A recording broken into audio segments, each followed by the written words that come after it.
My wife, Jessica, 34F, and I, 35M, have been together for 5 years, married for 3, and we have a 2-year-old daughter together. Jessica has 2 sisters, and the eldest one, 38F, is married to Jake, 40M. A week ago, I came home from work early and wanted to scare Jessica. I tried to be sneaky, but somehow I slipped and accidentally hurt my back. Jessica came to my rescue. I went to the bedroom, and she went to the kitchen to get an ice pack. Her phone was by the bed, and a WhatsApp notification came from Jake saying, "You've got the best pair I've ever seen." I immediately knew what was happening. I unlocked the phone and saw that she had just sent some pictures and a video of her exposed chest to Jake, and there were no previous chats before that. When Jessica came back to the room, I showed her the chat and asked, "How long?" I have known this woman for 10 years, and I have never seen her so mortified. Her eyes got teary, and she said, "Honey, I am so sorry, but I can explain." So I said, "Go on." According to her, at the end of 2019, she was struggling with money, and Jake suggested he would help her out. He hinted that he would like to see her pics. I feel like vomiting having to write this out. So she did send him pics, and it continued over the years.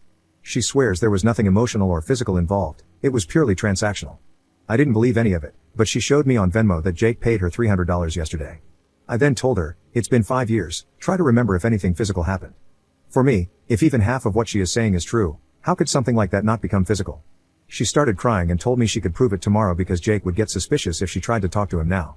I took her phone, went to a bar, got wasted for the night, and when I came back, she was still there crying. I just slept on the couch. The next morning, I gave her the phone, and she called Jake. The conversation went something like this: "Hey, I was wondering if you want some more pics? I'm short on money, yesterday was all I had. We can do something more this time and meet in person, I've changed my mind on that." "No way, how much are we talking about?" I felt like I was going to puke. I told her that we are done and left for the office. I am not a very wealthy dude, but I would consider myself a stable guy who could take care of his family. Now I just feel like I have failed as a man whose wife had to sell her body to meet her expected lifestyle. When I got home that night, she looked like crap. I asked Jessica why she kept taking money from him after we got married and why she didn't ask me while we were dating. She said she didn't know how to stop and that it was easy money. I left my home that night and told her she can keep the home and the car, but I want 50-50 custody of my child. So here I am now, haven't told anyone about this. It's been a week since I've been staying in a hotel. I go home in the evening to play with my daughter. I'm speaking with divorce lawyers, and Jessica is constantly talking about marriage counseling. Update 1. Before getting to the update, some people were asking me to get a paternity test. I don't need one. I know she is my daughter because I'm Indian, and Jessica is white, and my daughter looks like me. Now for the update. After I made that post, I shared my situation with my cousin's sister, 30F. She is the only family member I have living in the States. I visited her place the next day, and she knocked some sense into me. I realized part of me still didn't want a divorce because I basically married Jessica against my parents' will. Originally, they wanted me to have an arranged marriage, so my failed marriage would hurt my ego. She also arranged a meeting with a divorce lawyer, and no, I am not giving up my house, I was just emotional at that time. From what I understand, in our state, adultery has pretty much zero impact on the assets, so it will likely be a 50-50 split. However, there is a high chance I can get better custody of my daughter because I have a job, and Jessica doesn't. You could also say she is also involved in sex work at this point, which could work in my favor. My father-in-law called me last evening, and he was crying. He told me he didn't know what to say to me and that if he were in my place, he would have left her. Apparently, Jessica got scared and told her family everything after I didn't visit home for 2 days and had blocked her everywhere. I guess I should have done that a little while ago, and Jake is out of his house also. So, I think I will go for a divorce because there is no point of reconciliation at this point when the whole relationship seems fake to me. Update 2. Before getting to the update, some people were cursing me in my DMs, saying I might not earn enough and accusing me of financially abusing my wife and taking advantage of her. I don't think this is the case for me. My salary is close to mid-6 figures, and we have a joint account where I put half of my in-hand salary, and we don't even spend that much. Now to the update. After the day Jessica told everyone about the situation, my mother-in-law called and wanted to talk. She was with Jessica after the whole thing happened. I returned to my home later that evening, and her parents and her sister Josie, Jake's wife, were there. After I got there, Jessica wanted to talk alone. According to her, Jake had been trying to pursue her since she was about 16 to 17. For context, Jake and Josie have been together for 20 years now. This continued for almost 2 years. He used to make suggestive comments about her body, and she told Josie about it, but Josie didn't believe Jessica at that time and told her she was doing this for attention.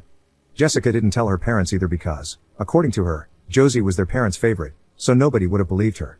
Jake didn't do anything between those years besides casual flirting until 2019 when Jessica was having problems with rent and the whole transactional thing happened. I asked why she didn't ask me about it, and she said we were only 1 month into dating and it could have looked bad. She swears nothing happened after that until last year when Jake and Josie started having problems in their marriage, and he started messaging Jessica again.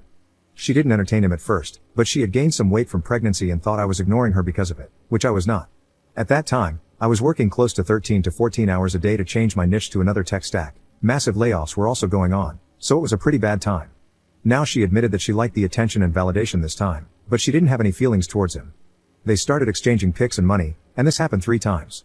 Then she admitted it was cheating, although there were no emotional or physical actions from her side, but she said that she shouldn't have done it.